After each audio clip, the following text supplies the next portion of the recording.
Insya Allah bala musibah dan bencana dijauhkan Allah dari Tanjung Jabung Barat. Amin. Amin. Nah, penting sehat ya Bu ya. Sehat ya Bu ya. Bu sehat ya. Malam ini kita pelan-pelan ya. Kenapa Ustadz? Saya tadi malam di Kabupaten Kampar, Provinsi Riau.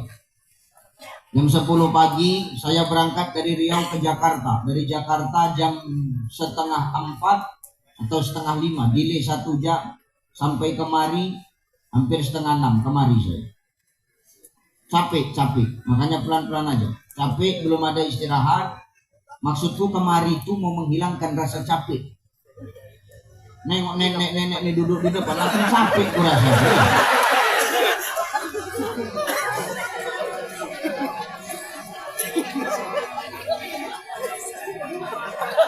Maksudnya nenek letak di belakang sana.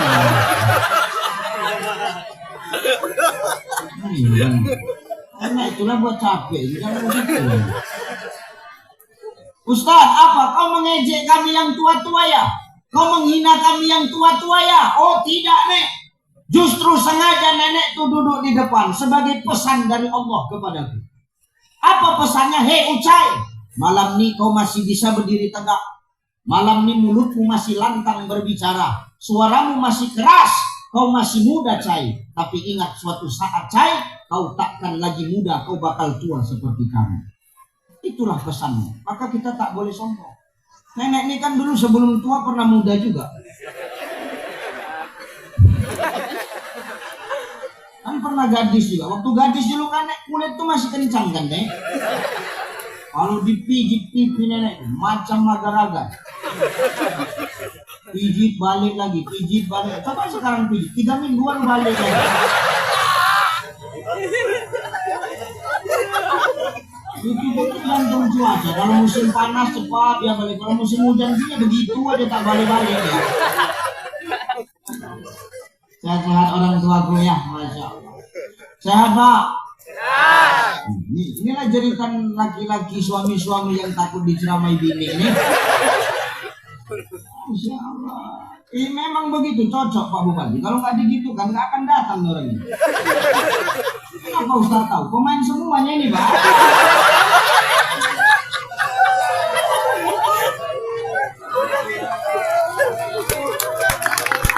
Cocok itu. Gitu kan aja.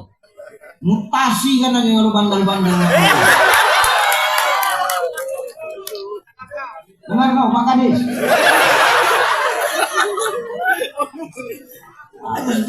Itulah tandanya Bupati Kelen ini soleh.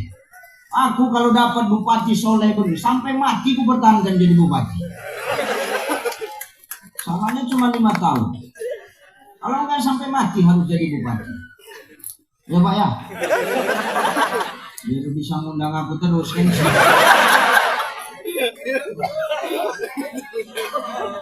Yang terhormat dan yang kita muliakan, para alim ulama asatiz wa asatizah, para muallim wa muallimah, para masyaikh, tuan-tuan guru kita, abuya, kiai yang hadir dan duduk bersama dengan kita. Muliakan guru-guru kita kalau mau negeri kita ini diberikan keberkahan oleh Allah. Muliakan ulama-ulama guru-guru kita kalau mau negeri kita ini dijauhkan Allah dari bala bencana dan musibah. Kenapa Ustadz ulama harus dimuliakan? Al ulama warasatul anbiya. Ulama itu pewaris para nabi. Jadi kalau kita memuliakan ulama, maka sama dengan kita memuliakan nabi. Kenapa harus kita muliakan? Karena maaf, tanpa guru-guru kita, tanpa ulama-ulama, maaf, kita nggak akan paham dengan yang namanya agama Bapak Ibu. Betul?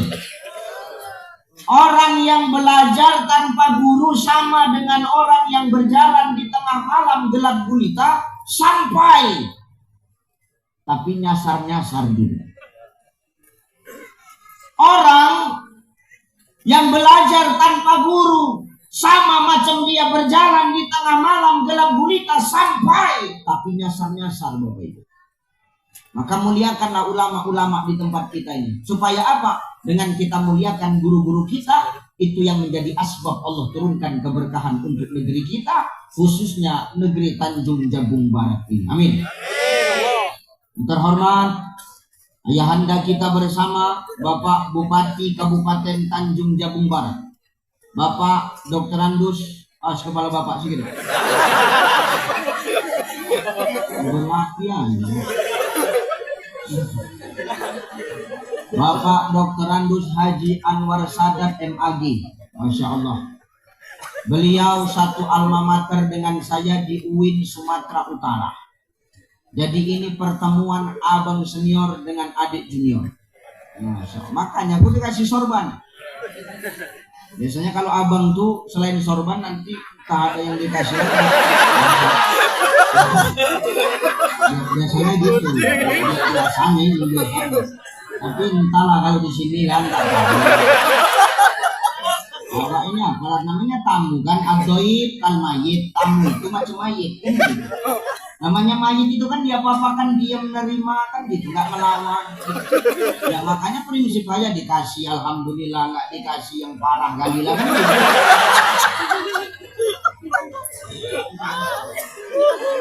Biasa nih Bupati kita insya Allah. Bapak Bupati beserta Ibu kita mendoakan pemimpin kita diberikan Allah kekuatan dalam mengemban amanah, membangun Kabupaten Tanjung Jabung Barat ini ke depan menjadi kabupaten yang lebih baik lagi. Amin. Yang terhormat Bapak Kapolres Tanjung Jabung Barat, Masya Allah, baru 11 bulan Pak, Masya Allah, dan sudah mau lahiran. Jangan lahiran. Kalau lembus dia 12 bulan lembusan. Bisa Pak Kapolresnya baru 11 bulan ya. Betah di sini Pak.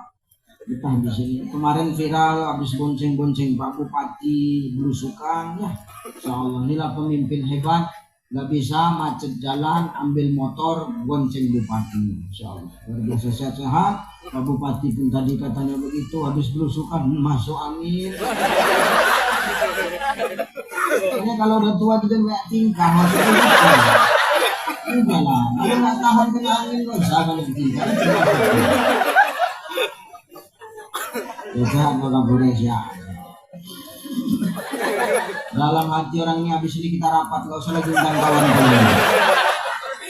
Apa-apa tak diundang lagi, patah tumbuh hilang berganti. Ustaz sombong? Tidak. Kadang-kadang orang tak tahan dia seloroh. Kadang-kadang ada pejabat itu telinga dia tipis, sakit hati dia bilang gitu. Berarti kan tipis sekali telinganya kan gitu. Insya Allah yang di sini enggak lah. Terus ngomong tuh begitu. Nggak usah lagi undang Ucai lagi tuh. Kenapa? Lancip kali mulutnya. Oke, no problem, it's okay, nggak masalah. Apa masalah sama aku? Nggak masalah. Patah tumbuh hilang berganti. Sebulan lagi menelpon. Ustaz, datang lagi ceramah tempat kami Ustaz. Tapi tak mau lagi kalian mengundang aku. Yang bercakap begitu orangnya udah mati. Jangan nanti ngomong yang aneh-aneh. Jadi Pak Bupati belum dilantik lagi Pak. Hati-hati Pak.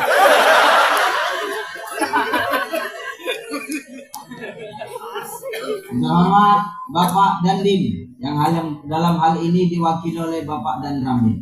Sehat Pak Dan Ramil. Memang begitulah Pak. Wakil itu nggak boleh duduk di depan, di belakang. Memang pas Bapak duduk di situ. Terhormat Bapak Pengadilan Negeri. Sehat Pak. Terhormat Bapak Pengadilan Agama Kabupaten Tanjung Jabung Barat. Insya Allah. Ini Pak kawanin. Pak pengadilan itu harus kita kawani, harus kita temani. Kenapa Ustaz? Banyak nomor janda sama beliau banyak.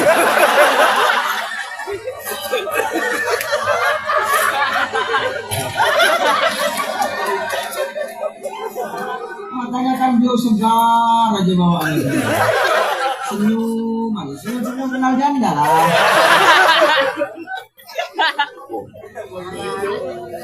Terhormat Bapak Kabak Isra. Masya Allah, terima kasih Pak undangannya. Yang mana Pak Kabak tadi? Hilang. Nggak apa-apa, yang penting sudah serah terima tadi. Terhormat Bapak Sekda Kabupaten Tanjung Jabung Barat beserta dengan Ibu ya, Insya Allah. Bapak saya Pak sampaikan. Pak Kakan Kemenak Kabupaten Tanjung Jabung Barat. Pak Kakan langsung. Kakak langsung kan? Nggak maksudku kalau wakili ya pindah.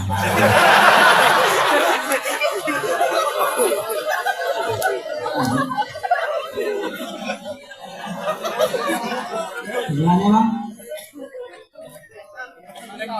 Rektor. Masya Allah. Ini pasti dapat warisan nih makanya direktur. Para guru-guruku yang di belakang, Pak Kadis, Pak Camat, Pak Kabak, Pak Kabit, Pak PJ Kades, Pak Kepala Desa, Pak Lurah, semua yang hadir, Bapak Ibu yang tidak bisa aku sebutkan satu persatu. Mudah-mudahan hadirnya kita malam hari ini semua mendatangkan berkah, kembalinya kita masing-masing bawa pahala. Amin. Amin. Oke, ayo kita ngaji. Sampai jam berapa ini, Bu?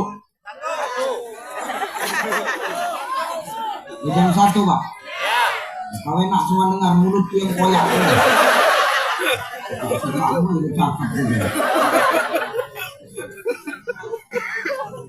Hidup ini Bapak Ibu tidak pernah terlepas dari yang namanya ujian, betul? Manusia hidup pasti diuji. Kalau hidup nggak mau diuji, nggak usah kau hidup, selesai. Hidup ini pilihan, Pak. Hidup ini pilihan, Bu. Kalau hidup pasti harus siap menghadapi ujian. Tapi kalau kau nggak mau diuji, kau nggak usah hidup, selesai. Kenapa begitu, Ustaz? Janji Allah dalam Quran. Apa kata Allah dalam Quran? Alladzi khalaqal mauta wal hayata liyabluwakum ayyukum ahsanu amala. Kata Allah, tidaklah kujadikan mati dan hidup itu adalah untuk ujian. Liyabluwakum Bapak Ibu. Makanya kalimat liyabluwakum ini dia istimewa. Istimewanya apa, Ustaz? Ada seorang mufassir namanya Dr. Sulaiman Al-Asqar. Beliau menulis kitab, nama kitabnya Zubdatut Tafassir min Fathil Qadir. Kata beliau, kalimat liyabluwakum ini ditafsirkan, makna ujian ini adalah ujian hidup ini hanya bisa dirasakan oleh orang-orang yang punya iman kepada Allah. Tapi kalau orang hidup di dunia Allah tak punya iman, maka dia tidak akan pernah merasakan kalau hidup ini adalah sebagai ujian.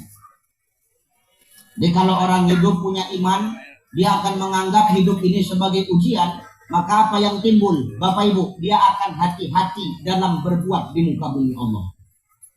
Tapi kalau orang hidup nggak ada iman, dia nggak menganggap hidup ini ujian. Inilah orang yang suka-sukanya aja hidup. Yang penting dia makan, yang penting perutnya kenyang, yang penting dia tidur nyenyak, perkara ibadah los, nggak usah dipikirin. Nah ini orang yang suka-sukanya hidup, yang nggak menganggap hidup ini sebagai ujian. Maka beruntung kita kalau kita punya iman kepada Allah, kita menganggap hidup ini ujian, Bapak Ibu, maka berhati-hatilah dalam hidup. Kenapa? Ingat, habis dunia ada yang lebih kekal dari dunia. Namanya akhirat.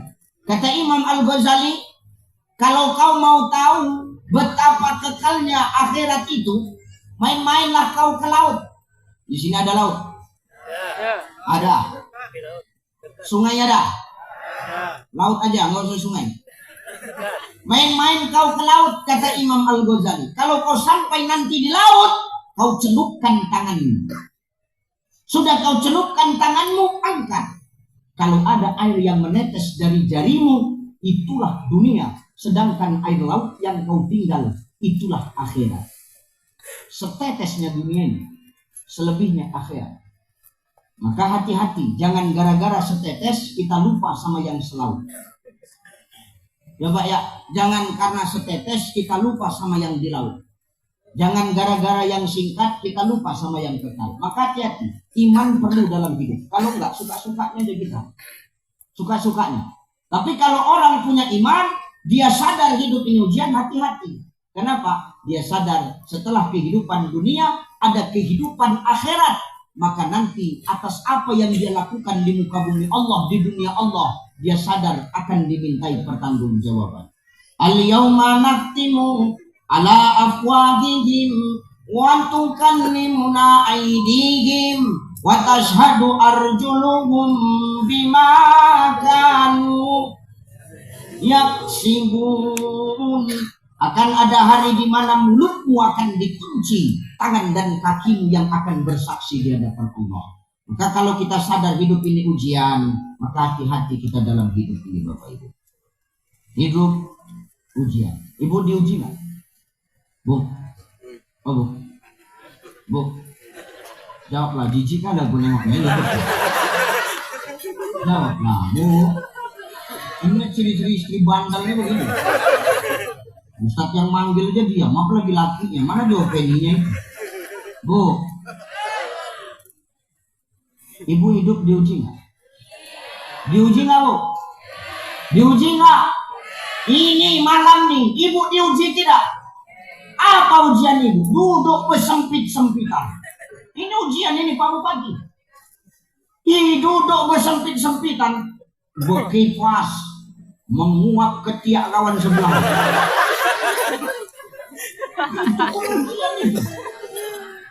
Ibu diuji betul. Bapak diuji nggak, Pak? Bapak diuji nggak, Pak? Apa ujian Bapak? Mak lampir. Menghadapi mak lampir ini ujian. Ibu diuji, Bapak diuji. Pak Bupati diuji nggak? Diuji nggak, Pak? Diuji. Beratlah istri lah. Sehebat-hebatnya Bupati di luar, di rumah honorer. Siap salah. Makanya beliau Bupati merangkap Ustadz. Karena setelah selesai Bupati bisa jadi Ustadz. Beliau hari ini Bupati, beliau Ustadz. Beliau lah paling lama masuk surga nih. Pertama dihisap Bupatinya. Habis dihisap Bupatinya, dihisap Ustadznya.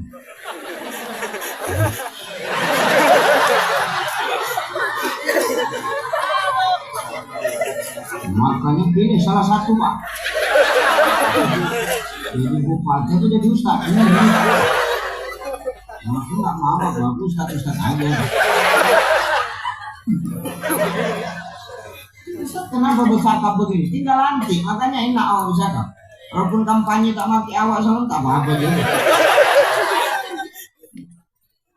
Pak Bupati diuji, Pak Kapolres diuji nggak, Pak? Diuji kan? Bapak jabatan AKBP di luar, di rumah Satpol PP. Rusak. Selesai. Ustadz kau paham betul, nasib kami sama, aku pun begitu. Maka semua kita diuji, Pak Bupati diuji, Pak Kapolres diuji, Pak Sekda diuji, Pak Kadis diuji, Bapak diuji, Ibu diuji, semua kita diuji. Ustadz Ucai diuji tidak? Diuji nggak aku? Apa ujianku? Hah? Nih, aku kasih tahu ujianku. Salah satunya fotoin. Kalau tak kenal Pak Anwar ini, beliau bukan bupati, pikir orang beliau lah ustadznya. Ini salah satu ujian.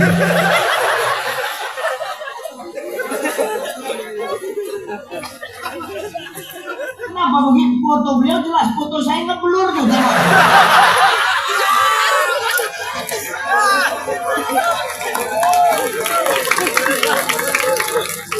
Ujian ini jangan kau pikir nggak ujian. Yang pertama, yang kedua apa ujiannya? Nanti Pak Bupati selesai acara berebut orang poster itu apa? Nutup kandang ayam. Makanya hari ini semua kita ujian. Tak ada kita yang tak merasakan ujian. Semua kita diuji oleh Allah. Kenapa Allah menguji kita? Apa karena Allah benci? Apa karena Allah tidak suka? Apa karena Allah nggak cinta? Apa karena Allah nggak sayang? Oh, salah. Justru kenapa Allah menguji kita? Karena Allah sayang sama kita. Allah rindu sama kita. Allah cinta sama kita, Bu. Allah peduli sama kita. Makanya kita diuji oleh Allah. Malah kadang kita hati-hati. Kenapa? Hidup nggak pernah diuji. Hidupnya lempeng aja. Hidupnya lempeng terus, urusannya lancar terus. Maaf, ibadah nggak pernah, ke masjid jarang, datang Isra Mi'raj, karena takut dimutasi.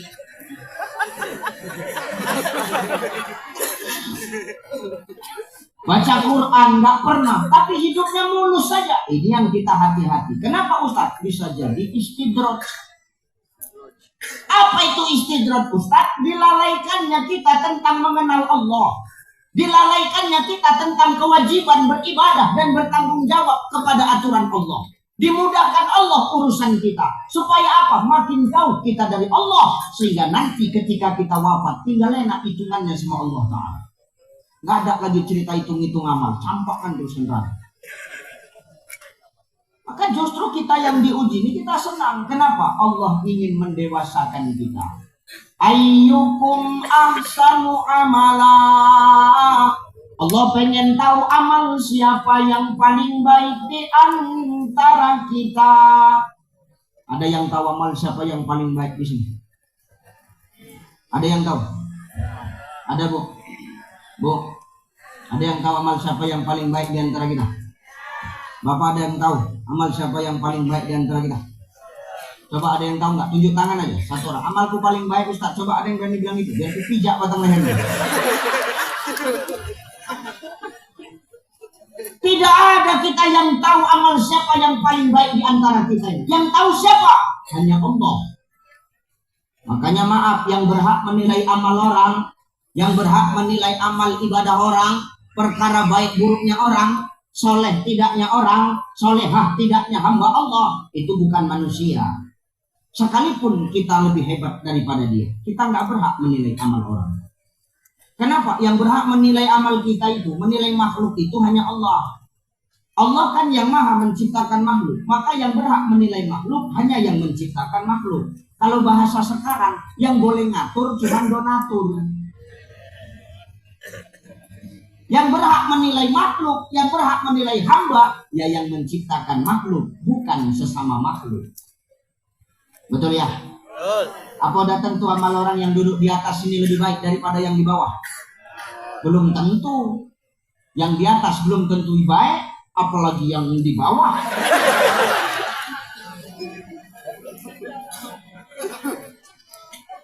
Karena tugas menilai makhluk, menilai hamba itu hanya tugas Allah. Manusia nggak berhak menilai manusia. Manusia nggak berhak menilai manusia. Makhluk nggak berhak menilai makhluk. Kenapa? Kalau manusia menilai manusia, nggak akan ada keadilan. Makhluk menilai makhluk, yang ada pilih kasih. Maka makhluk nggak cocok jadi juri. Biar jurinya Allah. Alaihissallahu bi'ahkamil. Ya kalau manusia jadi tim penilai, jadi panitia akhirat, rusak akhirat. Betul apa ya?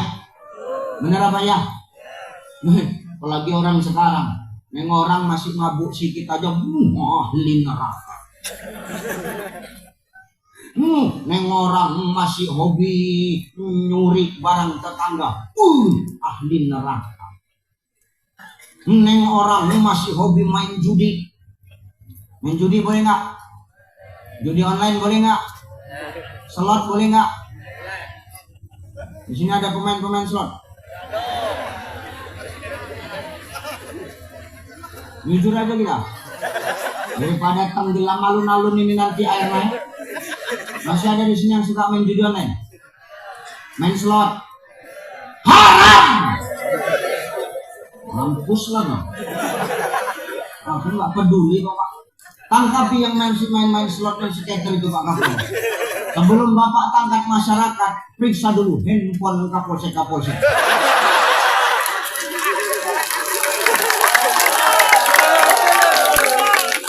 Itu orang itu pula agen chipnya, ini bahaya. Judi online, slot, skater haram. Tapi kami nggak pakai chip Ustaz, haram. Nggak pakai chip kok haram? Kenapa haram? Kau bisa lalai dari panggilan Allah Pak. Udah nggak usah tembak-tembakan kau, tembak aku aja Pak. Nggak usah dengar kawalah, kau pun juga banyak kali. Nggak usah tembak aku. Nggak pakai chip Ustaz, haram. Kenapa? Kau bisa lalai dari panggilan Allah Pak. Azan di masjid. Hayya 'alas shalah.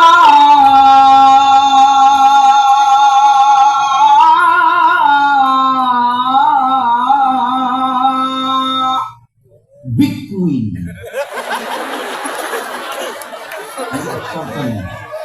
Kamu berarti nggak tahu? Udah nanti habis ngopi kita tinggal. Alay dari panggilan Allah. Hayya 'alal falah.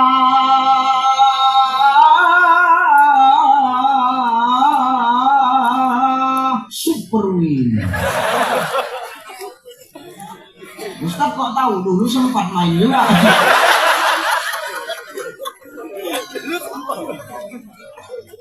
Boleh ini Ustaz, haram. Judi online itu merusak semua generasi, Pak. Hah? Kalau menang nanti, ini berarti sering menang ini pada siapa? Pada siapa nih? Mana?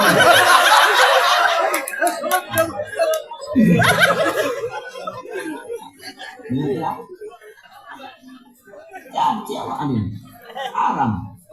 Walaupun kau tak pakai chip, kau bisa lalai dari panggilan Allah.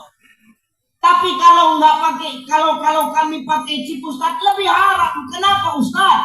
Kalau kau kalah, kau mengarat, kau miskin, kau kiri. Kalau kau menang, kau kasih makan uang itu sama anak istrimu. Demi Allah, yang kau masukkan adalah sesuatu yang haram. Betul Bu? Betul Bu? Yang baik aja kadang-kadang yang kita kasih makan ke mereka belum tentu jadi baik. Apalagi sesuatu yang haram. Jauh gitu. Uninstall sekarang. Katakan tidak pada slot. Tapi linknya gacor Ustaz. Nggak ada kita gacor. Goblok tadi loh. Jijik.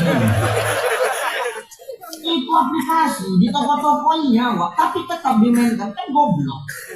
Pak, bodoh boleh. Goblok jangan. Ya maaf Pak Bupati. Kalau bodoh masih bisa diajari, goblok mendarah daging. Goblok tahu goblok? Goblok tuh tolol Bang. Tolol tahu tolol? Tolol itu udah tahu kepalanya botak, tapi besisir dia.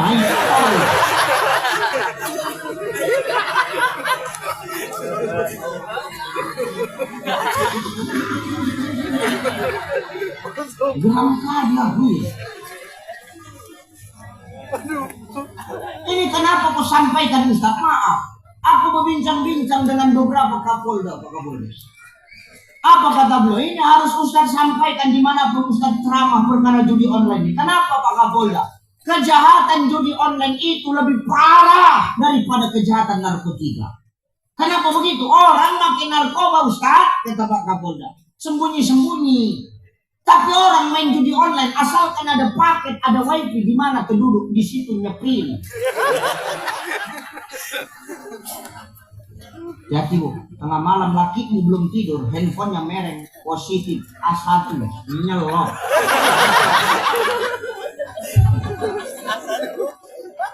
Bantingkan HP-nya. Benar. Coba kayak mulai kebanjiran kabupatenmu ini. Hati-hati. Jangan sampai gara-gara kelakuan awak orang yang tak bersama pun ikut Pak. Betul Bu? Betul Bu? Kasihan anak biniku kau kasih makan yang haram. Takkan menjadi darah daging. Elok kau belikan beras. Makan sama-sama. Kenyang perutmu. Paham Bro? Kau jangan ngangguk-ngangguk aja. Geram kan dia punya ini. Ya, tolong. Balik lagi, hidup ini nggak boleh saling nilai dah, apalagi nilai amal ibadah orang. Neng orang masih mabuk, neng orang masih hobi berjudi, neng orang masih hobi nyuri. Maaf, belum tentu dia itu lebih buruk daripada kita, Pak. Maaf, lebih baik daripada kita, belum tentu dia lebih buruk daripada kita, belum tentu. Kenapa Ustaz? Hari ini dia kita lihat orang yang belum baik, belum kenal Allah, belum dekat kepada Allah, belum dekat kepada masjid, belum dekat kepada majelis ilmu. Tapi tengok, ketika hidayah Allah itu sampai kepadanya, bisa jadi dia jauh lebih baik daripada kita. Walal akhiratu khairul laka minal. Akhir itu lebih baik bagimu daripada permulaan, kata Allah. Maka yang Allah lihat itu bukan kita yang sekarang. Hari ini orang nengoki Ustaz Ucai orang baik, kata orang. Kata Allah, kan belum tentu Pak Bupati. Wah, Ustaz Ucai orang alim, kata orang. Kata Allah, belum tentu. Ya maaf, memang benar Bu. Ini yang ngomong sekarang kan belum tentu lebih baik daripada yang dengerin kan. Ini kan perkara siapa yang pegang mic aja sekarang ini. Ini yang ngomong belum tentu lebih baik daripada yang dengar. Bisa jadi yang dengar ini jauh lebih parah. Enak kali kalau waktu yang bercakap hati jelas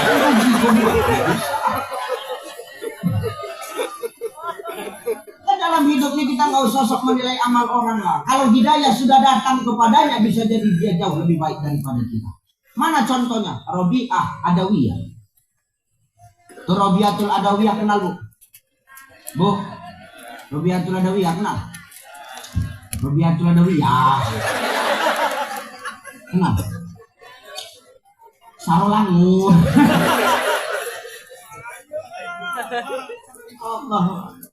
Robiatul Adawiyah itu seorang ulama sufi dari kalangan wanita yang terkenal. Nah kalau kita baca biografinya Robiatul Adawiyah, kelam Bu. Kelamnya kenapa Ustaz? Maaf, sebelum jadi ulama sufi yang terkenal, maaf, beliau itu maaf, pelacur yang banyak dipakai sama orang.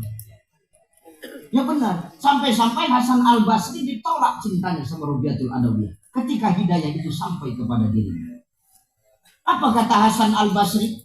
Wahai Robiatul Adawiyah, kenapa engkau berani menolak aku sedangkan aku adalah seorang ulama besar? Hasan Al-Basri, wahai Robiatul Adawiyah, cintaku sudah mentok sama yang menciptakan aku, Allah.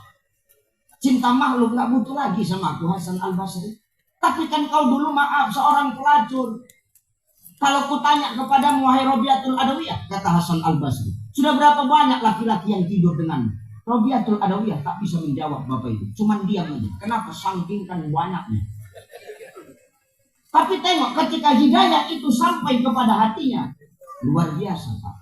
Cintanya hanya mentok kepada Allah, nggak ada kepada yang lain. Bahkan syairnya terkenal. Ilahi las tulil firdaus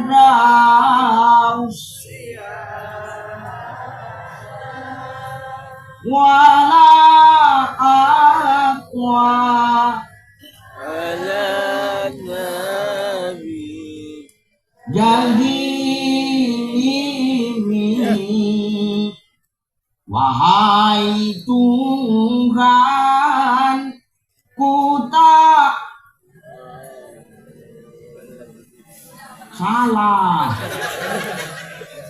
Wahai Tuhan, ku tak layak ke surga,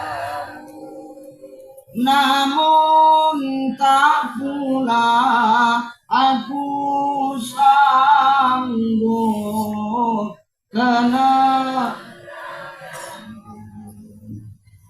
Apa kata Robiatul Adawiyah? Duhai Allah, andai kata aku beribadah kepadamu hanya untuk mendapatkan surgamu, maka tutup pintu surga itu untukmu. Dan kalau aku beribadah kepadamu karena hanya takut dibakar oleh neraka, maka bakarlah aku dengan api neraka. Hebatlah itu.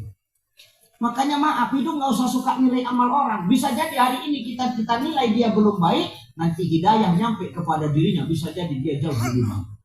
Makanya kan ada istilah, lebih bagus jadi mantan orang jahat apa mantan orang baik? Hah? Mantan orang jahat apa mantan orang baik? Kan orang jahat Pak. Kenapa dulu jahat sekarang Pak? Kalau mantan orang baik dulu baik, sekarang jahat. Kan begitu ya?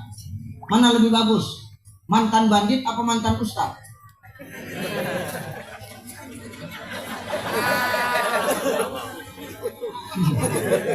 Mantan bandit apa mantan ustaz?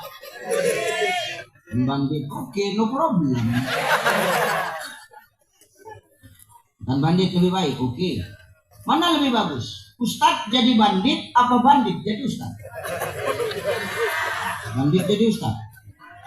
Oke. Terima itu. Mana lebih bagus? Ustadz mati di hotel atau bandit mati di masjid? Bandit mati di masjid. Oke. No problem, oke. Setelah Pak Kapolres olah TKP baru ketahuan. Memang Ustadz tuh mati di hotel, tapi mati dalam keadaan bersujud ketika sholat qiyamul lail.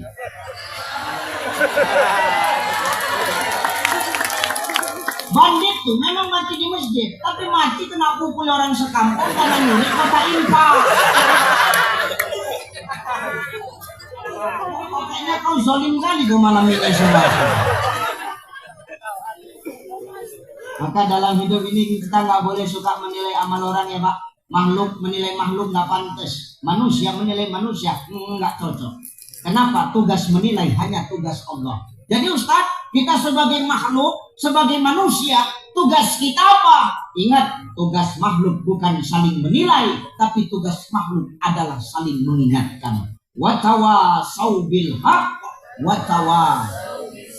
mengingatkan dalam kebaikan dan mengingatkan dalam kesabaran. Yang penting kita sudah ingatkan. Perkara yang diingatkan, mau dengar atau tidak, mau ikut atau tidak, mau nurut atau tidak, mau berubah atau tidak, bukan urusan kita. Kenapa? Yang penting tugas kita, tanggung jawab kita sebagai sesama makhluk untuk saling mengingatkan yang sudah kita tunaikan. Selebihnya urusan Allah Subhanahu wa ta'ala. Maka hidup ini ujian. Tolong, kalau hidup ini ujian, tolong hati-hati. Jangan suka menilai satu sama lain. Jangan suka menilai kita sama kita. Kenapa? Keadilan nggak akan pernah ada. Yang ada hanya pilih kasih di antara golongan dan kelompok-kelompok tertentu. Betul? Betul? Betul Bu? Bu, jangan suka nilai orangnya. Apalagi nilai orang dari penampilan, nggak boleh. Nggak boleh ya Bu ya. Bu, tadi begitu aku datang masuk, Ibu yakin nggak kalau aku yang dipoto? Yakin nggak ya? Kalau yakin alhamdulillah. Yang tak yakin yang jemput saya di bandara tadi Pak Bupati. Saya pakai bagasi. Anggota saya nunggu bagasi, saya keluar aja. Kulewatinya yang jemput itu.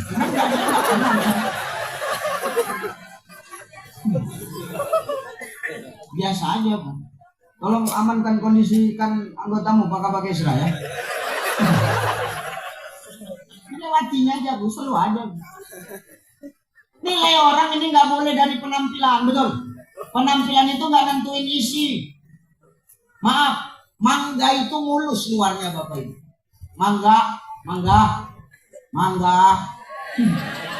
Mangga itu mulus luarnya, tapi maaf, mulus luarnya kadang-kadang busuk dalamnya.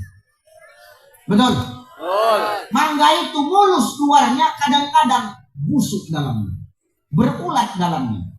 Tapi tengok durian itu, berduri memang luarnya, tapi tengok lembut dalamnya, manis pahit rasanya, orang suka. Berapa sebiji ini? 30.000 sebiji, sebesar kepala bayi. Sebesar kepala bayi 30.000, apalagi sebesar kepalamu.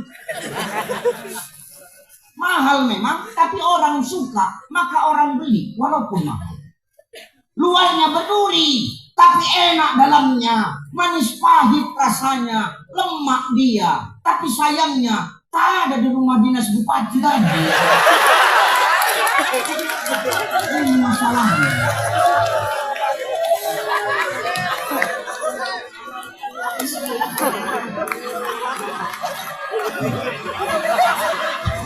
Ada tadi bang.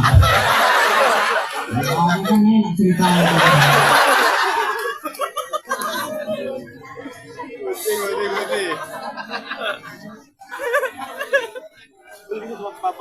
Maka maaf, penampilan tidak menentukan itu orang baik atau enggak, betul? Betul. Oh, itu Ustaz saya orang baik itu. Kau tahu kau dari jenggotnya nampak. Umpama. Maaf, ini jenggot gak jadi aturan dia orang baik atau orang jahat, Bang. Kalau jenggot jadi tolak ukur dia orang baik, maaf.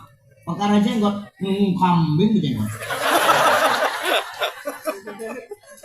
Tapi dia orang berjenggot, oh tidak, aku bilangkan diriku sendiri karena aku pun berjenggot. Makanya orang ini hidup jangan menilai orang dari penampilan, karena Allah pun bukan itu yang kita dipandang Allah. Kalau perkara penampilan orang bisa masuk surga, aku pastikan orang Tanjung Jabung Barat ini tak ada yang masuk surga. Aku pastikan Pak Bupati. Kalau memang karena penampilan ya, karena cantiknya, karena gantengnya, aku pastikan orang Tanjung Jabung Barat ini tak ada yang masuk surga.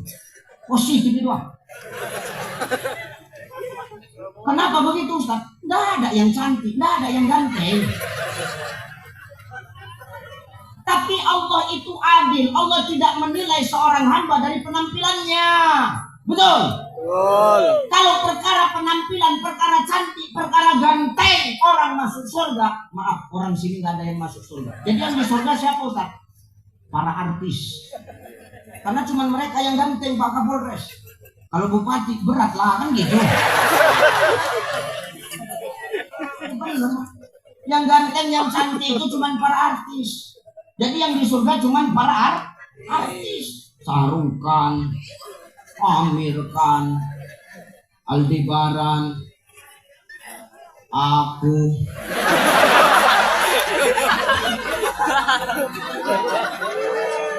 Amir Khan orang ini ya. Tapi Allah gak mandang penampilan. Kalau masuk surga karena ganteng, karena cantik, maaf. Bilal bin Rabah gak masuk surga, Bapak Polres. Bilal bin Rabah gak masuk surga, Pak Bupati. Kenapa? Gemuk, hitam, pendek, rambut ikat, macam abang itu lah.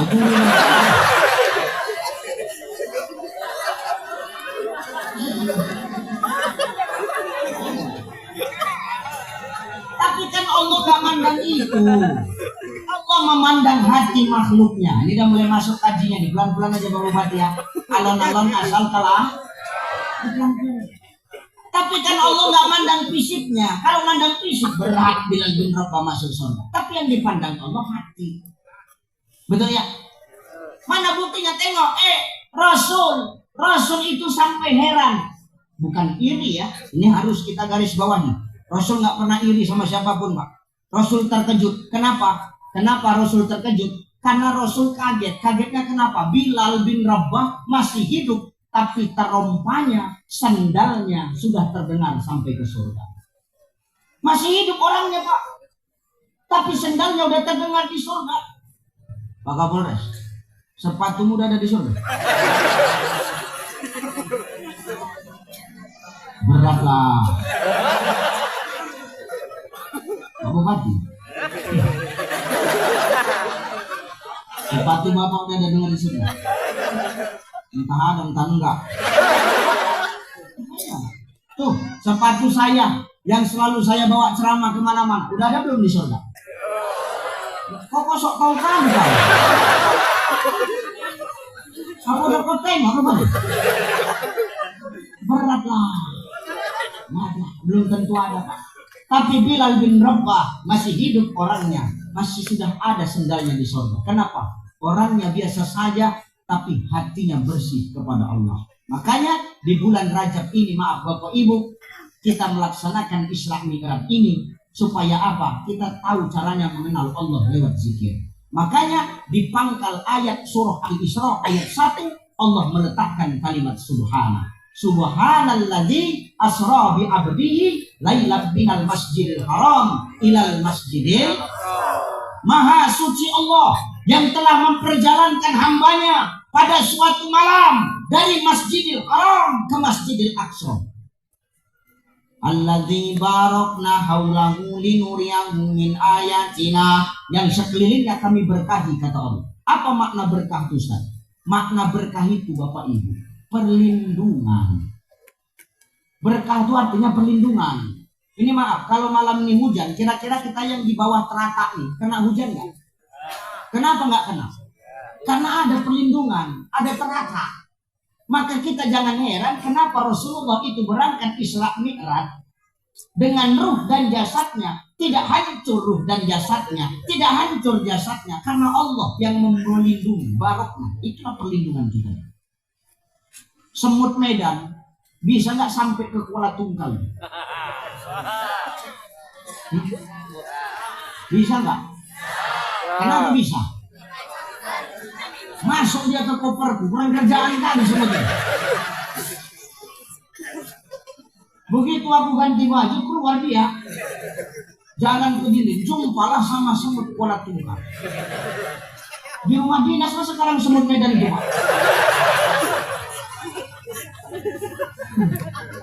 Ketemu sama semut pola tunggal. Dari mana kau bang? Dari Medan. Sama siapa kau datang? Mama Ucai. Naik apa? Pesawat. Mana bisa semut naik pesawat? Buktinya aku bisa. Kenapa kau bisa nggak terbang? Aku masuk ke kopernya, ketutup dia, nggak keluar aku. Sampai aku kemari, setengah mati aku sesak napas di dalam kopernya. Begitu dibuka, lega rasanya. Keluar aku, jumpa aku sama kau orang pola tunggal. Oh gitu, iya. Ini semut sama semut pak. Kenapa bisa nyampe? Dia masuk ke dalam koperku. Koperku telah memberikan perlindungan. Maka jangan heran kalau Rasulullah itu bapak ibu tidak rusak jasadnya ketika beliau menembus 7 petalah langit. Kenapa? Allah memberikan perlindungan. Kalau manusia nggak akan nyampe kita mengkaji. Tapi kalau sudah maunya Allah, kun fayakun, apa yang tidak jadi. Betul? Betul nggak? Betul nggak? Makanya itu. Perjalanan sepertiga malam yang paling singkat waktunya tapi bisa menembus 2 alam. Alam dunia dan alam langit. Sepertiga malam. Isra. Perjalanan. Makanya Isra itu artinya perjalanan secara bahasa. Secara bahasa Isra itu perjalanan. Setiap yang jalan Isra lah dia.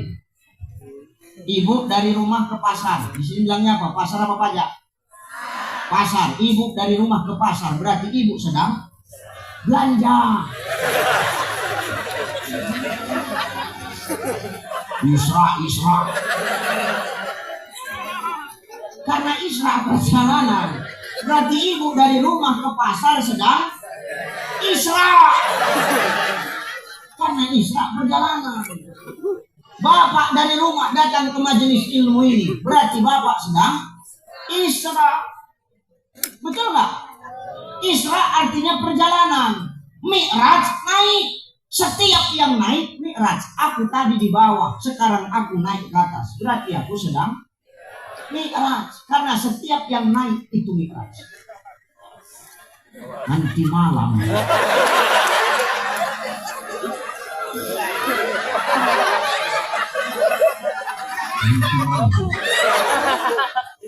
Kalau ada yang naik, jangan lagi kau kaget. Dan kalau kau ditanya, Pak, ngapain bang?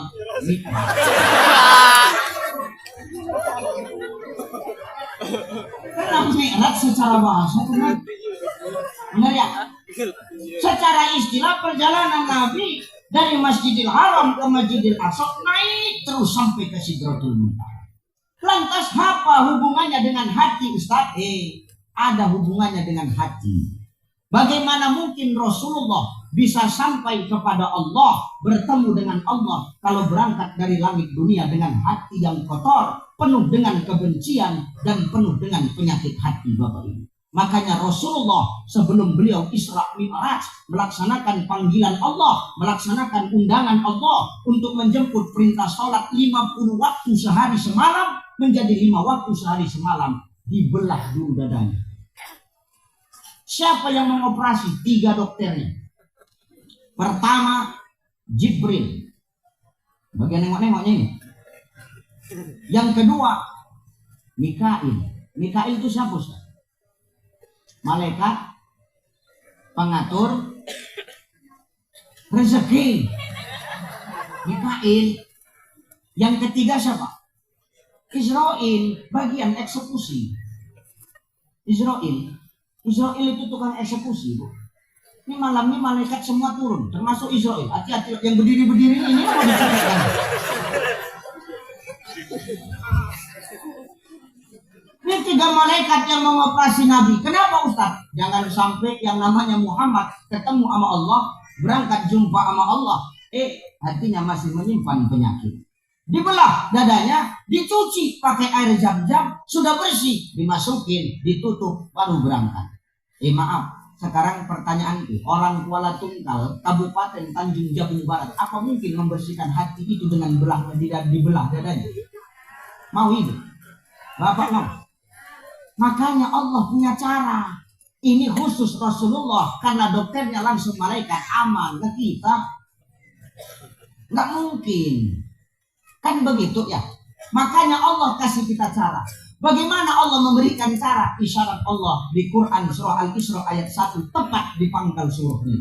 Subhana. Maka maknanya di bulan Rajab ini Bapak Ibu kita suruh memperbanyak berzikir, memuji nama Allah supaya apa? Bersih hati kita dari penyakit hati. Kenapa harus bersih dari penyakit hati? Karena sekarang kita berada di bulan Rajab. Bulan Rajab ini adalah gerbangnya menuju Ramadan. Bagaimana mungkin orang mau Ramadannya sampai? Bagaimana mungkin orang mau ikut puasa, mau ikut ngerjakan terawih, tadarus, mau berubah kelakuannya karena puasa berat. Kalau maaf, ketika di bulan Ramadan penyakit hatinya masih ada. Maka inilah caranya. Cemana bersihkan hati kita dengan zikir. Ala bi zikrillah tatmainnul qulub. Dengan zikir maka hatimu akan tenang. Zikir. Subhanallah walhamdulillah wala wallah subhan walhamdulillah wala wallah.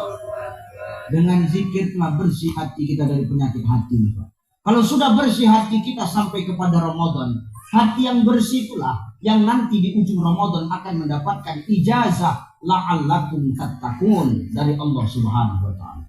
Bagaimana kita mau dapat ijazah la'allakum tattaqun kalau kita sendiri menghadapi Ramadan masih memiliki penyakit hati kepada sesama di antara kita?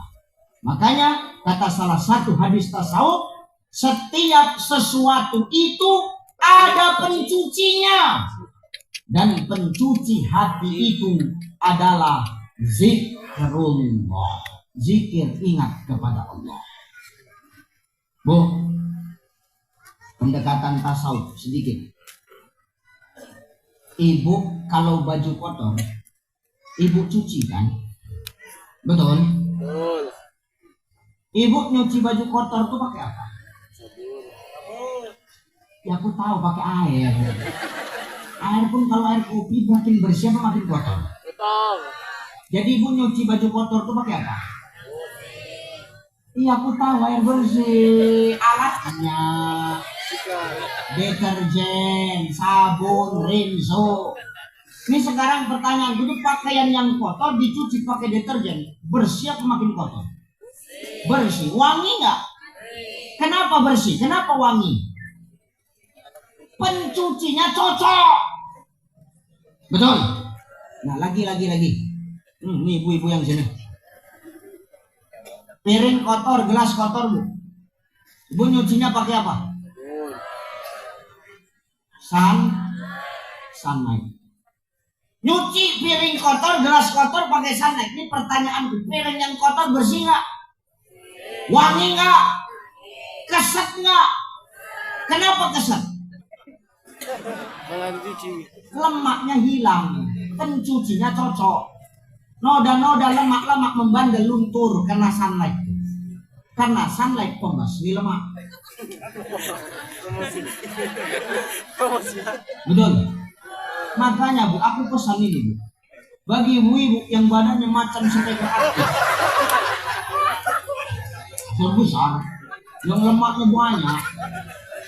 Kau nggak usah pala sedot-sedot lemak, lo usah banyak tingkah kau. Sunlight itu pembasmi lemak. 3 kali sehari kau minum kan sehat kan? Hilang lemakmu, kalau bercakap bebuin.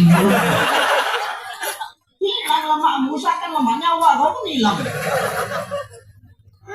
Tapi ini bukan perkara lemak, perkara apa? Alat pencuci. Asal yang kotor dibersihkan dengan pencuci yang cocok, maka bersihlah yang kotor itu. Hati kita kotor, jangan dicuci pakai rinso, jangan dicuci pakai sabun, tapi bersihkan hati dengan zikir kepada Allah. Hati yang zikir itu tenang. Hati yang zikir itu tidak akan pernah iri kepada sesama. Hari ini yang membuat kita suka iri sama sesama itu apa? Kata Syekh Jalaluddin Rumi, kata Maulana Rumi Bapak Ibu, yang menyebabkan kita punya penyakit hati itu satu. Apa? Kita ini tak punya kunci kenikmatan hidup. Kalau kita tahu kunci kenikmatan hidup ini, gak akan ada iri-iri di antara kita. Apa kunci kenikmatan hidup itu, Ustaz?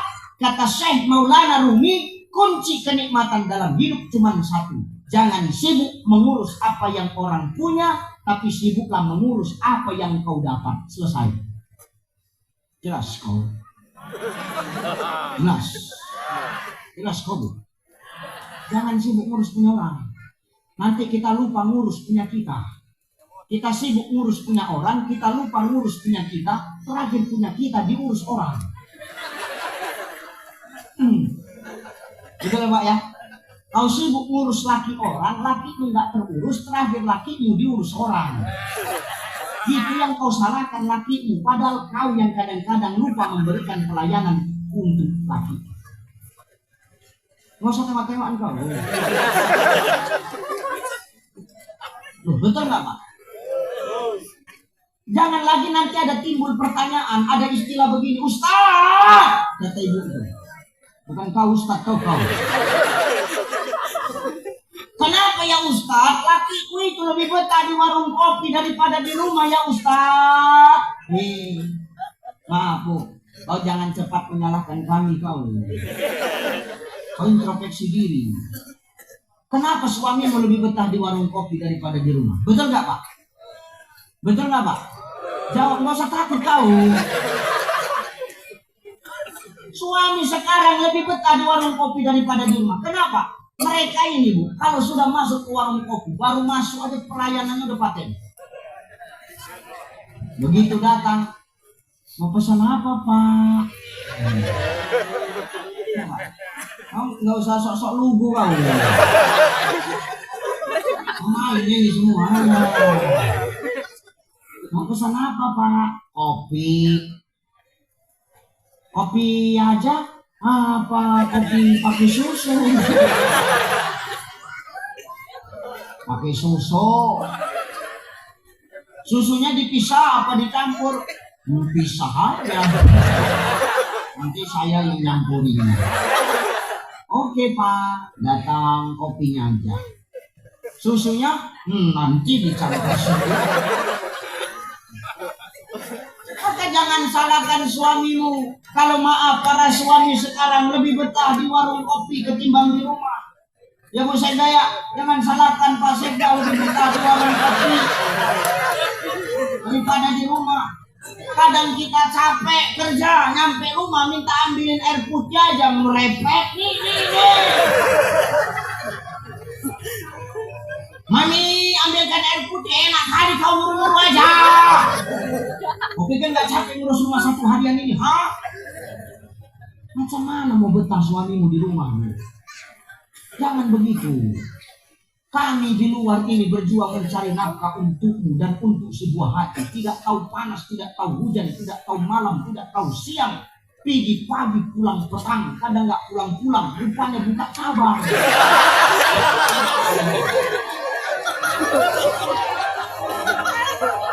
Rupanya buka cabang kami. Balik-balik kalau di rumah.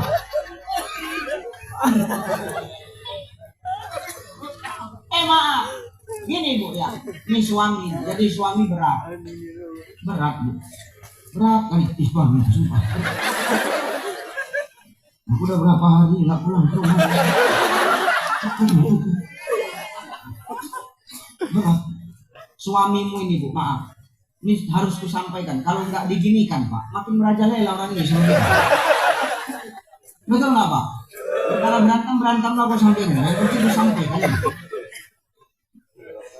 Suamimu pergi dari rumah untuk mencari nafkah, pergi dalam keadaan hidup, belum tentu kembali dalam keadaan hidup. Itu yang harus kau ingat. Betul nggak Pak? Betul.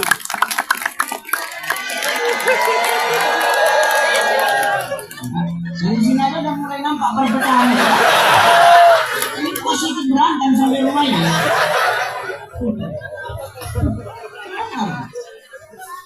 benar Bu. Suamimu itu pergi mencari nafkah keluar dari rumah. Maaf, dia pergi dalam keadaan hidup. Belum tentu suamimu kembali dalam keadaan hidup. Itu yang harus kau ingat. Kami tidak minta apa-apa. Kami hanya minta doa ketika kami keluar dari rumah. Supaya kami pergi selamat, pulang pun dalam keadaan selamat. Minta doa. Cemana doanya? Kau cukup kecup tangan kami ketika kami keluar rumah. Selesai kok Pak. Sepele Pak. Tapi itu berarti untuk kita. Betul? Mau pergi Dek. Pergi dulu abang kerja ya Dek ya. Iya bang. Hati-hati ya bang.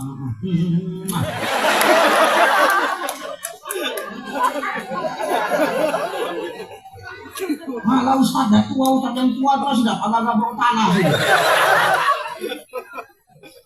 Oh benar Bu. Ini sepele. Maaf sepele. Jarang dibuat orang. Tapi maaf, pahalanya, fadilahnya besar. Kalau kau kecup tangan suamimu ketika suamimu keluar rumah cari nafkah, atau ketika engkau keluar rumah karena dapat izin suami. Ingat Bu, keluar rumah karena dapat izin suami. Jangan kau keluar rumah kalau tak dapat izin suami. Kalau enggak, kata laki, jangan kau coba-coba melawan. Dengar kau.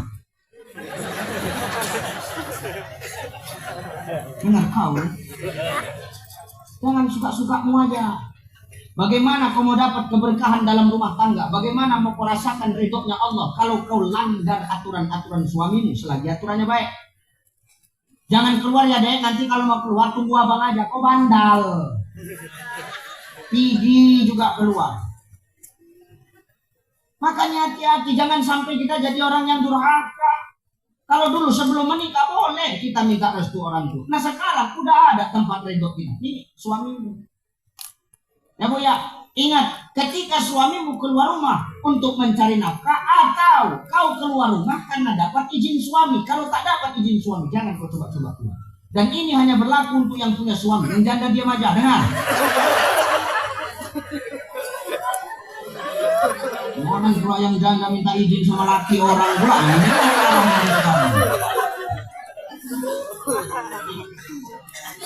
pergi suamimu keluar rumah cari nafkah. Ibu pamit sama suamimu keluar rumah dapat izin. Kecup tangannya. Pergi ya bang. Hati-hati ya bang. Ini pahalanya besar. Sepele tapi besar fadilahnya. Apa pahalanya? Sama seperti engkau mencium Hajar al-Aswad. Batu hitam yang tertempel di dinding Ka'bah. Berebut orang waktu tawaf nak mencium Hajar al-Aswad. Aku tak berani. Aku kecil nak pijak meninggal aku selesai. Orang berebut nak cium Hajar al-Aswad itu Pak. Ketika mereka tawaf. Ibu tak apalah jauh-jauh. Di rumah ada Hajar al-Aswad. Ini Hajar al-Aswad. Hajar al-Aswad.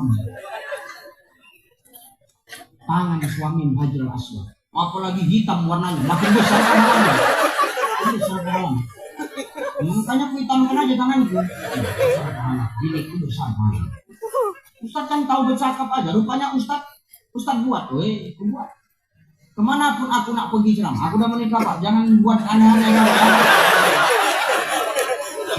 Single. Begitu Pak Bupati. Ustaznya masih single. Gua meronta-ronta janda di sini.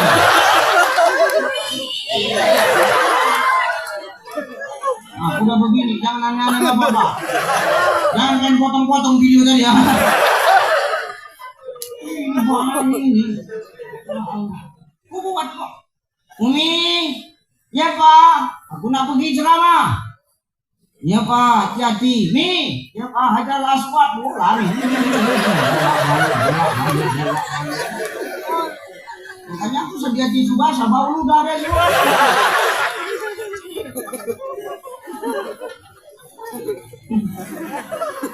Makanya maaf.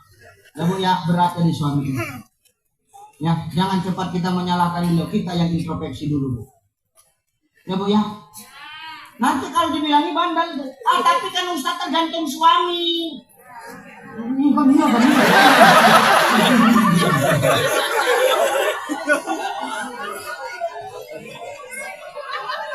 Tenang Pak, udah kau malah. Tapi kan tergantung suami Ustaz. Baik buruknya istri itu kan tergantung suami. Siapa bilang aku gak setuju? Gak ada baik buruknya istri tergantung suami. Siapa yang bilang? Kalau baik buruknya seorang istri karena suaminya, tengok Fir'aun. Fir'aun kenal? Fir'aun. Fir'aun tuh kelakuannya lebih-lebih dari iblis, Pak. Maaf. Iblis angkat jempol sama Fir'aun. Didatangi iblis Fir'aun. Apa kata iblis? Paten kau Fir.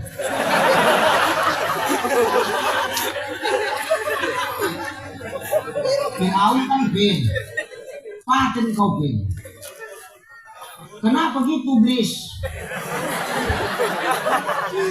Fir'aun sama iblis CS, Pak. Kenapa iblis? Hebat kau Fir. Aku seiblis-iblisnya aku Fir.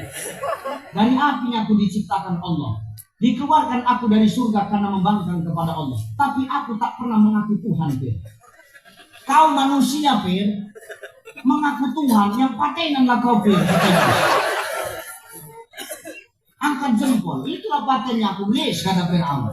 Maaf, suaminya kelakuannya lebih dari iblis, laknatullah, tapi punya istri namanya Asiyah, tetap taat kepada Allah. Berarti kan gak tergantung suami. Jelas kok. Cepat menjawab ini.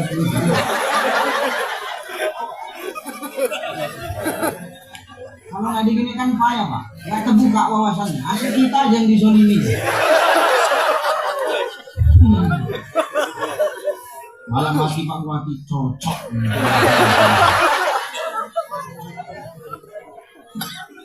Pak Ustadz belum bisa menerima kan Ustadz. Kau belum bisa menerima, oke, aku kasih contoh lagi. Nuh, kenal Nuh.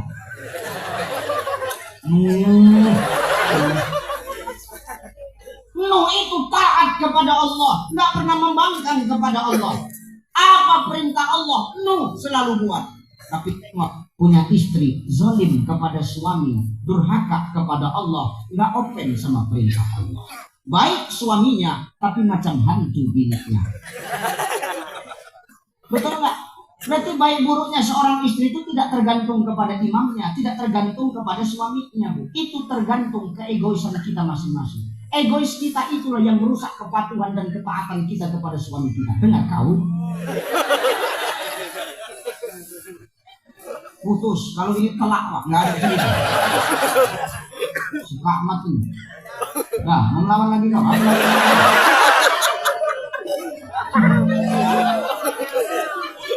Menjawab aja dari tadi.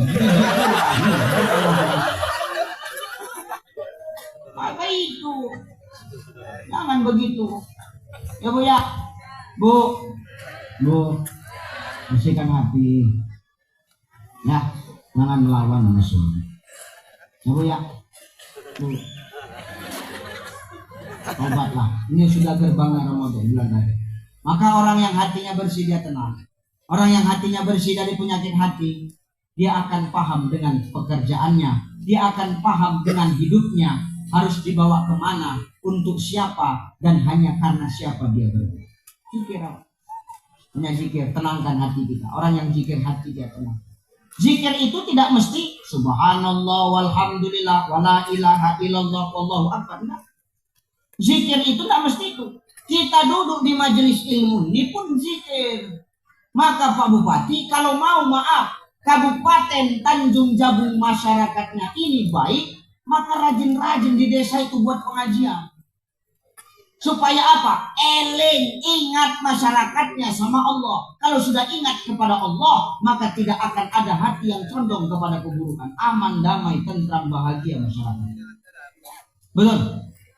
Maka yang hanya menyebabkan penyakit hati itu karena kita sibuk ngurus punya orang. Kita lupa ngurus punya kita. Pantang tak sok nengok tetangga lebih hebat. Ngapain Bu? Perkara titipan semua ini. Gak usah kita recokkan. Orang kalau sudah punya penyakit hati, perkara air minum pun bisa berantem.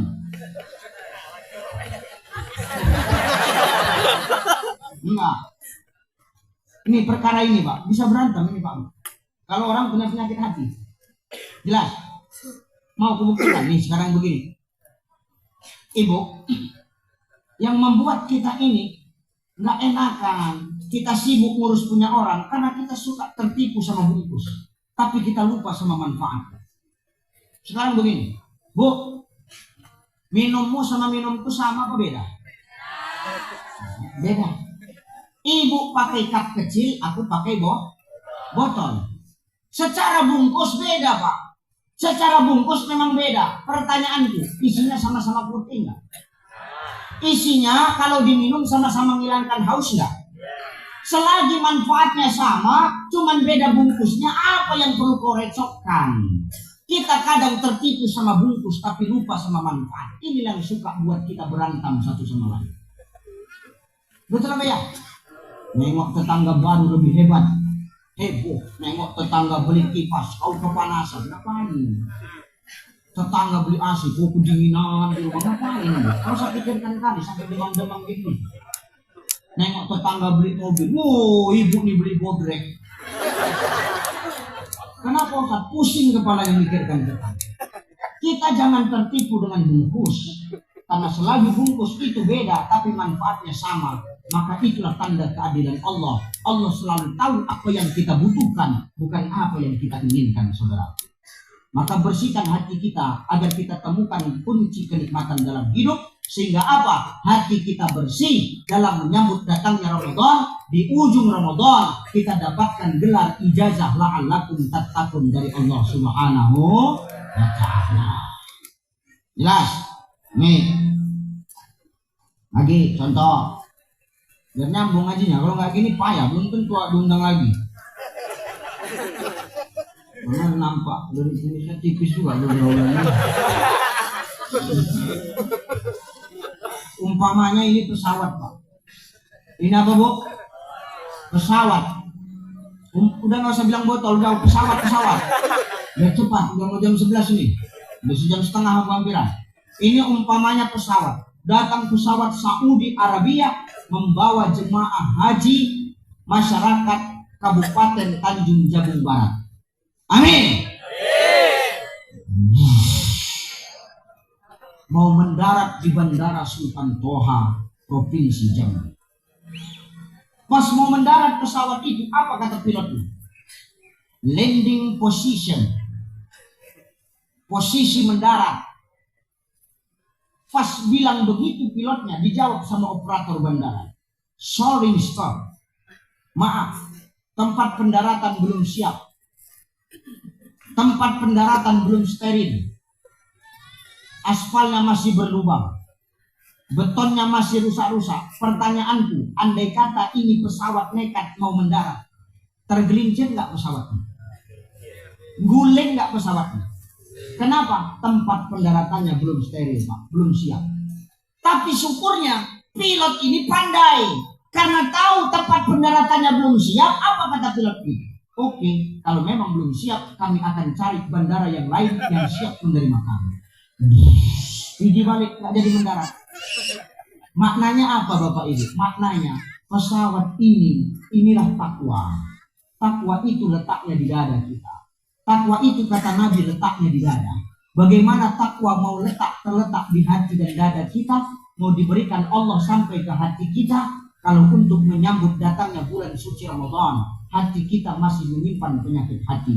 Maka jangan heran, banyak orang sekarang puasa dia ikut, tadarus dia ikut, tarawih dia ikut, berbagi takjil dia ikut, buka bersama dia ikut, tapi di ujung Ramadan puasanya tidak merubahnya menjadi manusia yang lebih baik dari sebelum Ramadan datang.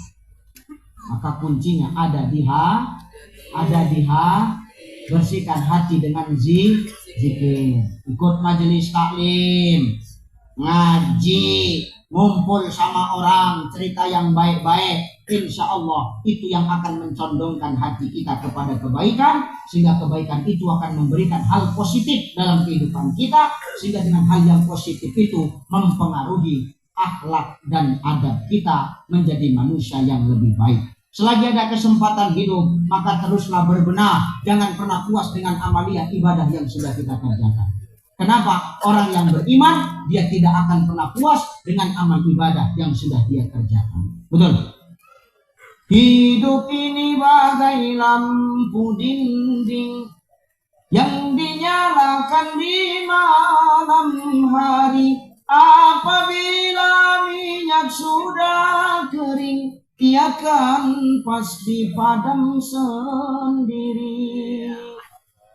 Demikian hidup manusia selama hidup di dunia ini. Bila dah tutup umur usia, putuslah hubungan di sana sini. Hidup kita macam lampu dinding, Bapak Ibu. Hidup kita macam lampu dinding. Bahan bakarnya minyak. Asalkan minyak itu habis, tanpa kita tiup, tanpa kita suruh mati, maka lampu dinding itu akan mati sendiri. Maka selagi nyawa itu masih ada sama kita, dititipkan Allah kepada kita, teruslah berbenah, bersihkan hati kita agar elok kelakuan kita. Sehingga apa? Dengan eloknya akhlak kita, eloknya adab kita, kita menjadi manusia yang bermanfaat di tengah-tengah umat adanya. Amin. Allahumma amin. Dua. Yang pertama tadi apa? Hidup uji. Yang kedua banyakin ji. Ketiga terakhir ketiga Pak Wajih. Ketiga terakhir ya. Terakhir ya Bu ya. Lailam minal masjidil harami ilal masjidil aqsa. Perjalanan Nabi dari masjid ke masjid. Maknanya apa? Di bulan Rajab ini Bapak Ibu, melalui perintah sholat 5 waktu sehari semalam. Di waktu Rasul mendapatkan perintah sholat 5 waktu sehari semalam, disitulah kewajiban mulai datang untuk menegakkan sholat 5 waktu. Sampai kapan? Sampai kita mati. Sampai kita mati. Mulai dapat perintah, itu udah wajib. Sampai nanti kita mati. Maka perjalanan Nabi dari masjid ke masjid, maknanya apa? Dalam hidup ini Bapak Ibu, gantungkan hati kita kepada masjid. Jadikan masjid sebagai sentralnya umat. Jadikan masjid adalah tempat kita bernaung ketika kita datang kepada Allah Subhanahu wa taala. Ramaikan masjid supaya apa? La fatahna alaihim barakatin minas sama'i wal ardh. Berkah dari langit dan bumi datang untuk negeri Tanjung Jabung Barat ini. Amin. Buat peraturan. Begitu jam zuhur masuk, Pak Bupati buat peraturan. Seluruh kepala dinas, staf dan semua honorer wajib sholat zuhur di masjid. Di musola ke kantornya. Supaya apa? Berkah Tanjung Jabung Barat ini. Pemimpinnya ulama, pemimpinnya umaro. Bupati Tanjung Jabung Barat jadi ulama bisa, jadi umaro bisa. Maka harus ada beda dari kabupaten-kabupaten yang lain. Betul? Begitu bunyi azan zuhur, stop semua pekerjaan, sholat. Habis sholat lanjut lagi pekerjaan. Fantasiru fil ard, baru kau bertebaran di muka bumi Allah. Maka masjid itu harus jadi sentral umat supaya apa? Berkah dari langit dan bumi turun. Ini yang pertama. Yang kedua, kenapa harus ke masjid Ustaz? Kenapa Rasul berjalan harus dari masjid ke masjid? Karena maaf, dengan masjid, dengan kita rajin datang ke masjid, kita melapor kepada Allah, kita ibadah, kita jadikan masjid sebagai sentral umat, maka lewat masjid itulah kesombongan akan hilang, saudara. Hari ini banyak orang yang sombong, kenapa? Karena tak mau ke masjid. Masjid itu mengajarkan kita untuk tidak sombong, Pak. Mau siapapun kita, mau bupati kita, mau kapolres kita, mau sekda kita, mau pengalat pengadilan kita, pengadilan agama kita, dan rame pun kita, akan kemanapun kita, rektor pun kita, kepala dinas pun kita. Maaf, kalau sudah masuk ke masjid, tak berlaku lagi jabatanmu ketika masuk ke masjid. Aku bupati, oh nggak laku. Kau datang cepat, sab depan. Kau datang lambat, kau tetap sab belakang. Nggak bisa kau ke depan. Jelas kau bupati.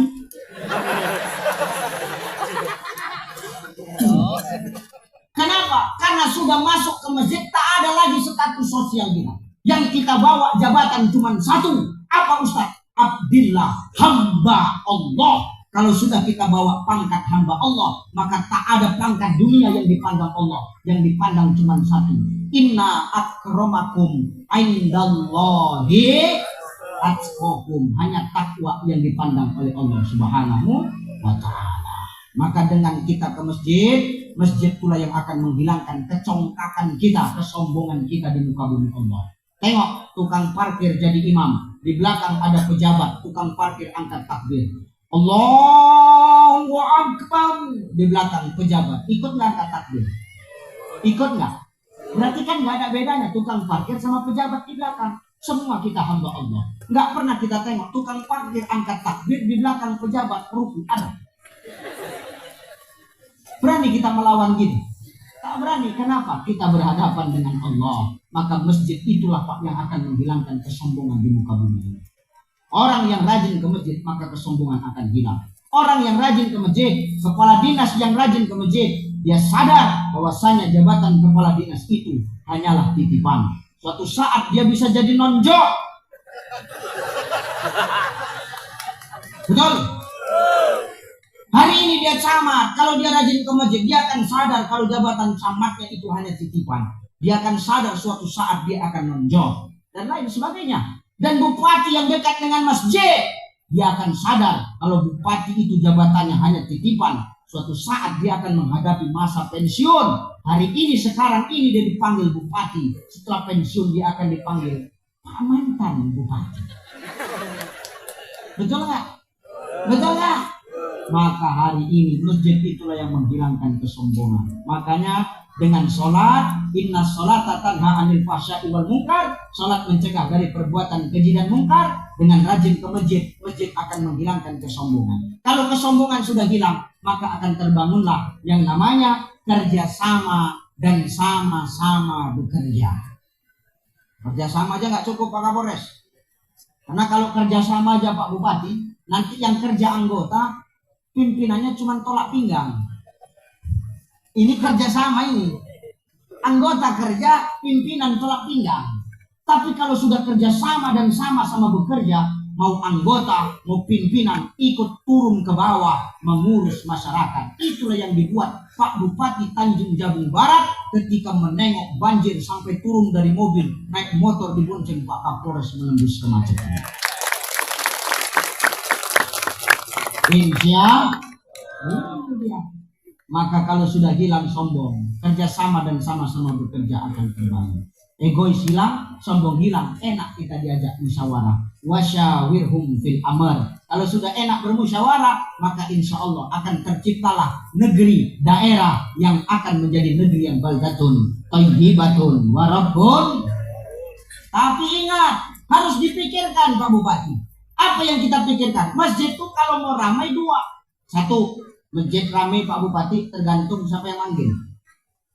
Mau masjid besar sekalipun, megah sekalipun, mewah sekalipun, kalau yang manggil nggak enak, nggak ada seninya, sunyi. Sunyi. Maka yang manggil di masjid itu harus ahlinya. Berikan pada ahlinya. Ori kita tadi bagus suaranya. Dia tukang azan. Cari imam yang baik. Jangan yang azan masjid besar, masjid raya yang azan atuk, kakek itu juga. Ini buat masalah. Tak ada lagi seninya waktu azan.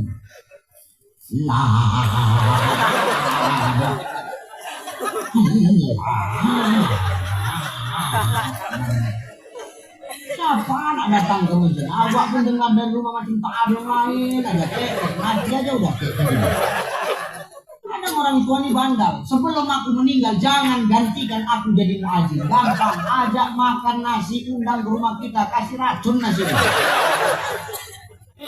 Orang kalau nggak bisa dibina, binasakan. Maksud Ustaz apa? Kami yang tua-tua ini nggak boleh azan. Aku tak melarang engkau untuk azan, wahai orang-orang tua. Silakan kalau orang-orang tua mau azan, nggak masalah. Aku tetap membolehkan. Tapi pas listrik mati. Tapi kalau listrik hidup, suaranya kemana-mana, serahkan sesuatu pada ahlinya. Kalau dulu ada pepatah yang mengatakan tak ada rotan akar pun jadi, itu pepatah lama. Pepatah sekarang tak ada rotan, ciptakan rotan yang baru. Akar tak bisa dipakai. Kenapa? Akar lapuk, busuk, kena pupuk. Ini bukan zamannya Keraiso bang. Ini zamannya serahkan sesuatu pada ahlinya. Kalau sudah yang ahlinya yang manggil, enak. Betul nggak? Anak-anak muda, kori-kori tadi, dia yang azan, semangat awak ke masjid. Subuh diputarnya azan Mekah. Allahu Akbar, Allahu Akbar. Ayahnya yang tak pernah ke masjid pagi itu datang ke masjid. Ngapa ngapain Ustaz? Nengok siapa yang azan. Minimal nengok dulu, lama-lama kan ikut sholat. Terpancing awak, minimal penasaran, lama-lama terikut. Tergantung siapa yang manggil. Zuhur beda lagi azan, azan Malaysia. Allahu Akbar, Allahu Akbar.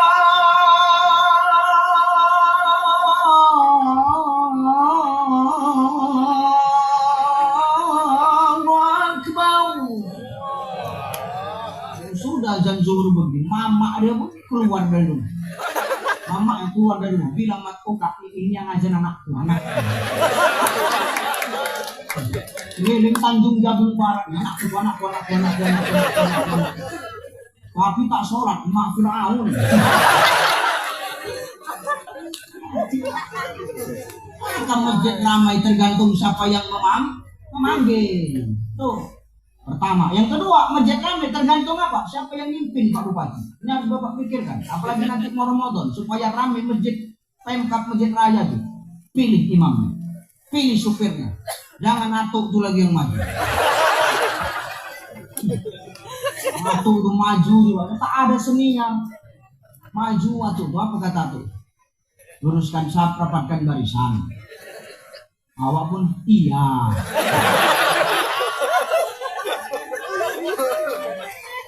Allahu Akbar.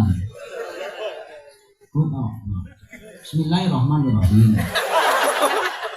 Alhamdulillahirabbil alamin. Ar-Rahmanir-Rahim. Maliki yaumiddin. Al-ayah ghairil maghdubi alaihim waladdallin. Awak bingung di belakang kemana? Amin. Enggak enak. Enggak seru berjemaah. Enggak seru. Udah tak ada sedihnya. Atau tuh nekat baca surah-surah kembar. Ini yang jadi penyakit. Bacanya surat kembar.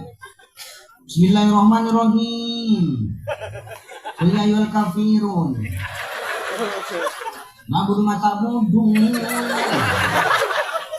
Wa antum ma'abudun. Wa na'budu ma ta'budun. Wa antum ma'abudun. Wa na'budu ma ta'budun. Wa antum ma'abudun. Berbolak-balik tak dapat, ujungnya tak dapat, gelap-gelap tak dapat. Langsung maaf, itu aja berbolak-balik. Awak dari belakang ingatkan, tuh lakum tuh. Atuk tuh lata, oh iya lakum. Lakum dinukum waladdah. Ini kamu kena tunjang dari belakang ini. Orang mau bertali masjid. Maka masjid ramai tergantung siapa yang memang. Tergantung siapa yang memimpin. Kalau yang memimpin anak muda jadi imam, suaranya bagus, hafalannya banyak, tajwidnya elok, napasnya panjang, maju jadi imam. Tapi Ustaz dia belum menikah, tak ada syarat jadi imam harus nikah. Gak usah ortodoks berpikir kita, Pak. Gak usah berpikir kita itu kerdil. Kadang ada satu tempat dia tak bisa jadi imam walaupun bagus. Kenapa? Dia belum menikah. Tak ada syarat jadi imam itu harus menikah. Selagi dia balik, berakal, mumayyiz, hafalannya banyak, suaranya bagus, tajwidnya bagus, maju kau jadi imam. Sorong ke depan. Kita yang tua-tua ini sadar, harus ada sadar ada yang lebih baik daripada kita. Kasih ruang anak-anak muda ini. Betul? Uruskan shaf, rapatkan barisan. Mak ayah di belakang jadi makmum, terdetak hati. Macam tandaku suaranya. Dan suara anakku kayaknya, Kak. Masa anak kau mungkin apa? Iya, Allahu Akbar. Anakku ini, Kak. Semangatnya. Bismillahirrahmanirrahim. Alhamdulillahi rabbil alamin. Ar-Rahmanir-Rahim. Maliki yaumiddin. Iyyaka na'budu wa iyyaka nasta'in. Mak ayah di belakang, ya Allah. Tak salah Pak Bupati mendatangkan guru-guru ngaji di setiap desa. Akhirnya kau berhasil jadi imam nak.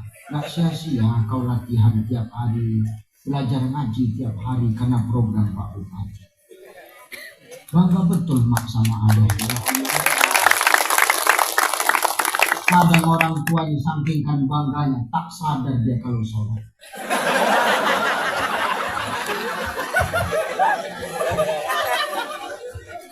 Oh Pak, anakku. Anak kau tak bisa imam macam anak, tak bisa. Anakku yang bisa. Anak kau tak pandai. Anakku yang bisa. Tetangga emosi. Aku tahu ini anak kau. Cuma ini surat mulut kau diam. Kalau nyambung sholat itu tak boleh bercakap. Yang belakang nggak mau kalah. Untung aku nggak ikut bercakap.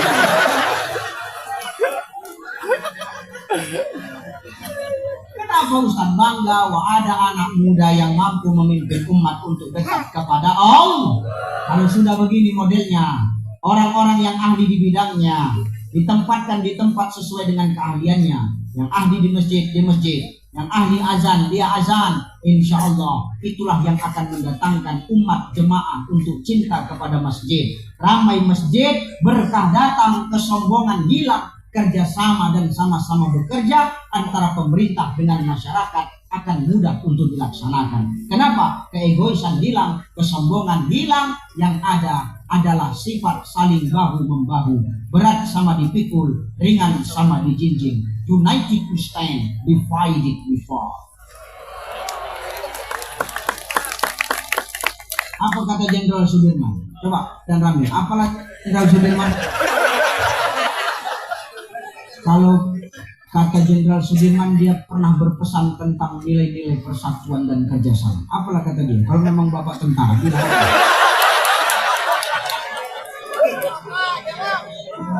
Kata Jenderal Sudirman, Panglima Besar Jenderal Sudirman mengatakan, tidak akan ada kemenangan tanpa adanya kekuatan.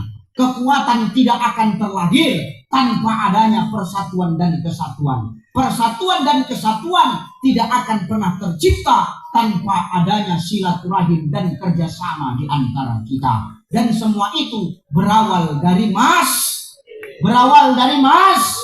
Kalau masjid sudah ramai dengan jamaah, keegoisan hilang, kesombongan hilang, kerjasama dan sama-sama bekerja akan mudah terbangun di negeri Tanjung Jabung Barat ini adanya. Amin. Amin. Allahu Akbar. Nah, itu aja lah. Jadi ya Pak Bupati ya. Daya, Saudara Ramil Daya. Satu, hidup ini ujian. Tidak pernah lepas manusia hidup, makhluk hidup, hamba yang hidup beriman kepada Allah dari yang namanya ujian. Allah memberikan ujian karena Allah sayang sama kita. Allah ingin kita menjadi dewasa dalam menghadapi hidup dan kehidupan ini. Allah ingin tahu amal siapa yang paling baik.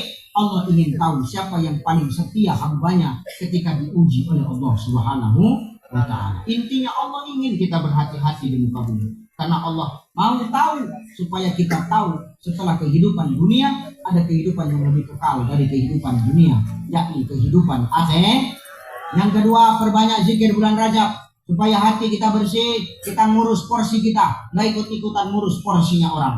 Kenapa? Supaya hati kita bersih sampai kepada Ramadan. Hati yang bersih akan dihinggapi dengan ijazah takwa di ujung Ramadan oleh Allah Subhanahu wa Ta'ala. Yang ketiga, Rasul Allah menyuruh kita untuk kembali kepada masjid agar sekiranya apa? Lewat masjid kesombongan hilang, berkah datang, kerjasama dan sama-sama bekerja di antara kita akan mudah terbangun dengan api demi menciptakan kemaslahatan bersama, kemaslahatan umat. Insya Allah. Itu aja barangkali Bapak Ibu yang bisa aku sampaikan. Mudah-mudahan ini menjadi nasihat buat saya pribadi yang menyampaikan, dan nasihat buat Bapak Ibu semua yang mendengarkan. Insya Allah Bapak Ibu semua yang saya tinggalkan pergi dalam keadaan sehat, kembali dalam keadaan sehat. Bapak Ibu yang saya tinggalkan mudah-mudahan tetap istiqomah di jalan Allah. Bapak Ibu yang saya tinggalkan semua urusannya mudah-mudahan dipermudah oleh Allah Subhanahu. Kita mendoakan guru-guru kita, pemimpin-pemimpin kita di negeri Tanjung Jabung Barat ini menjadi pemimpin-pemimpin yang amanah, pemimpin-pemimpin yang peduli apa maunya masyarakat, pemimpin-pemimpin yang peduli dengan kepentingan masyarakat. Amin. Amin. Saya mohon pamit, doakan kami malam ini saya kembali ke Jambi, doakan kami selamat-selamat dalam perjalanan. Doakan saya Bapak Ibu agar senantiasa Allah memberikan saya kesehatan. Doakan kami Bapak Ibu, doakan saya Bapak Ibu agar sekiranya dimanapun saya berdakwah Allah tetap menjaga dan melindungi saya. Ustaz, kami rindu nanti sama Ustaz. Di mana kami bisa melihat Ustaz? Insya Allah selama Ramadan sebelum menjelang berbuka puasa lihat Net TV. Saya selama Ramadan akan mengisi kultum sebelum berbuka di Net TV. Tuh buka. Ustaz, tidak usah cari muka, biasa saja. Sahur saya di acara ini sahur Net TV. Setiap sahur selama Ramadan saya akan menemani sahur Anda semua. Doakan saya sehat-sehat Bapak. Terima kasih, saya mohon pamit, minta maaf yang sebesar-besarnya. Ila liqa ma'assalamah, wallahul muwaffiq ila aqwamit thoriq. Wassalamualaikum warahmatullahi wabarakatuh. Baik, kita telah sama-sama berdengarkan